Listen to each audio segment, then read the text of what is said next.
Daily taste the daily. స్థానిక సంస్థల ఎన్నికలు అధికార పార్టీకి తలనొప్పిగా మారుతున్నాయి. ప్రతి గ్రామంలో 2-3 చొప్పున నామినేషన్లు వేశారు. దాంతో ఎన్నికల ప్రచారం ఎవరి తరపున చేయాలో ఎమ్మెల్యేలు తలలు పట్టుకుంటున్నారు. అటు రెబల్స్ను సర్ది చెప్పలేక సైలెంట్ అయ్యారా?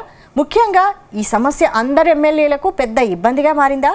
అయితే పరిస్థితి చివరి వరకు కొనసాగితే పుట్టి మునుగడం ఖాయమని సొంత పార్టీ నేతలే తెగ చర్చించుకుంటున్నారా?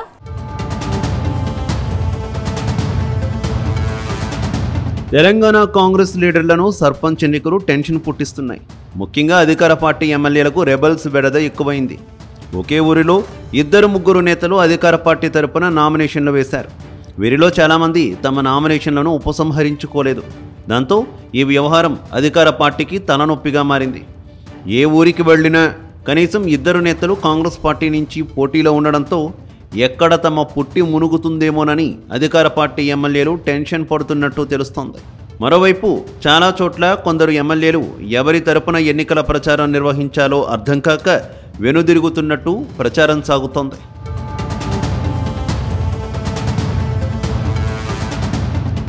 ప్రస్తుతం కాంగ్రెస్ కంచుకోట నల్గొండ జిల్లాలో ఈ పరిస్థితి ఎక్కువగా కనిపిస్తోంది. జిల్లాలో 11 సీట్లలో అధికార పార్టీ నేతలు ఉన్నప్పటికీ చాలా గ్రామాల్లో రెబల్స్ గొడవ అధికార పార్టీ ఎమ్మెల్యేలకు టెన్షన్ పుట్టిస్తోందట. ఇప్పటి వరకు ఉమ్మడి జిల్లాలో దాఖలైన నామినేషన్లు పరిశీలిస్తే దాదాపు అన్ని చోట్ల పోటీ కాంగ్రెస్ వర్సెస్ కాంగ్రెస్ అన్నట్టుగానే ఉంటోందట. హస్తం పార్టీ లీడర్లే వర్గాలుగా విడిపోయి పోటీ పడుతున్నారట. దాదాపు అన్ని నియోజకవర్గాల్లో ఒరిజినల్ కాంగ్రెస్, వలస కాంగ్రెస్ లీడర్ల మధ్య గట్టి ఫైట్ నడుస్తోందట. సీనియర్ కాంగ్రెస్ నేతల అనుచరులు కూడా రంగంలోకి దిగడంతో బొజ్జగింపులు కత్తి మీద సాములాగా మారాయంటున్నారు. స్థానిక ఎమ్మెల్యేలు బొజ్జగించినా పెద్దగా ఫలితం ఇవ్వకపోవడంతో తలలు పట్టుకుంటున్నట్టు తెలుస్తోంది.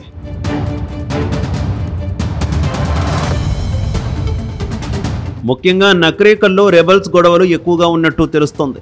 ఓవైపు స్థానిక ఎమ్మెల్యే వేముల వీరేశం అనుచరులు నామినేషన్ వేస్తే వారికి పోటీగా మంత్రి కోమటిరెడ్డి వెంకటరెడ్డి వర్గీయులు నామినేషన్లు వేయడంతో టెన్షన్ నెలకొంది. అటు తుంగతుర్తి నియోజకవర్గంలోనూ ఎమ్మెల్యే మందుల సామేల్ వర్గం, మాజీ మంత్రి దామోదర్ రెడ్డి అనుచరులు నామినేషన్లు వేశారు. మరోవైపు సూర్యాపేట నియోజకవర్గంలో దామోదర్ రెడ్డి, పటేల్ రమేష్ రెడ్డి వర్గంగా విడిపోయి బరిలోకి నిలిచారు. ఇక మంత్రి ఉత్తమ్ కుమార్ రెడ్డికి చెందిన హుజూర్నగర్, కోదాడ నియోజకవర్గాల్లోనూ పలుచోట్ల సొంత పార్టీ నేతలే పోటీ పడుతూ ఉండడం టెన్షన్ పుట్టిస్తోంది.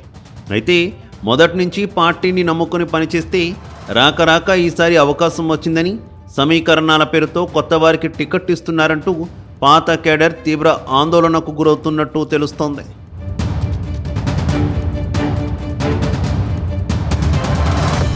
ఇక ఉమ్మడి పాలమూరు జిల్లాలోనూ ఇదే పరిస్థితి ఉందని అంటున్నారు. ముఖ్యంగా జడ్చర్ల, గద్వాల నియోజకవర్గాల్లో రెబల్స్ గొడవలు ఎక్కువగా ఉన్నట్టు తెలుస్తోంది. చాలా గ్రామాల్లో ఎమ్మెల్యే ఒక అభ్యర్థిని ప్రకటిస్తే మరొకరు కూడా నామినేషన్లు వేశారట. దాంతో ఎవరి తరపున ప్రచారం చేయాలో అర్థం కాక ఎమ్మెల్యేలు ప్రచారానికి వెళ్లడం లేదట. ఇక గద్వాల నియోజకవర్గంలో సరిత తిరుపతయ్య వర్గం ఓవైపు, ఎమ్మెల్యే బండ్ల కృష్ణమోహన్ రెడ్డి వర్గం మరోవైపు నామినేషన్లు వేయడంతో పరిస్థితి మరింత ఇబ్బందిగా మారిందనే టాక్ వినిపిస్తోంది. మరోవైపు నారాయణపేట, అలంపూర్, కొల్లాపూర్, కల్వకుర్తి నియోజకవర్గాల్లో ఇదే పరిస్థితి ఉందని అంటున్నారు. అయితే రెబల్స్ మధ్య పంచాయతీ ప్రతిపక్ష పార్టీకి అడ్వాంటేజ్గా మారుతుందా అని నేతలు టెన్షన్ పడుతున్నట్టు టాక్ వినిపిస్తోంది.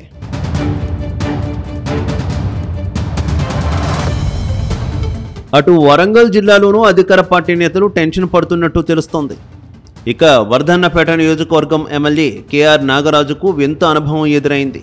ఎన్నికల ప్రచారంలో భాగంగా ఓ గ్రామానికి వెళ్లిన ఆయనకు 2 అభ్యర్థులు స్వాగతం పలికారు.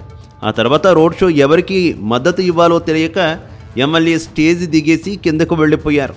అటు స్టేషన్ గన్పూర్ నియోజకవర్గంలోనూ ఇదే పరిస్థితి ఉందని అంటున్నారు. ఎమ్మెల్యే కడియం శ్రీహరి, సింగపురం ఇందిరవర్గం నేతలు పోటాపోటీగా నామినేషన్లు దాఖలు చేయడంతో ఎవరికి మద్దతు ఇవ్వాలో అర్థం కాక ప్రజలు పరేషాన్ అవుతున్నారు. మరోవైపు జగిత్యాల నియోజకవర్గంలోనే ఎమ్మెల్యే సంజయ్, మాజీ ఎమ్మెల్సీ జీవన్ రెడ్డికి మధ్య నువ్వా నేనా అన్నట్టు పరిస్థితి నడుస్తోంది. మొత్తానికి స్థానిక సంస్థల ఎన్నికలు అధికార పార్టీ ఎమ్మెల్యేలకు ఇబ్బందిగా మారడంతో అభ్యర్థుల ప్రచారానికి నేతలు దూరంగా ఉంటున్నట్టు తెలుస్తోంది.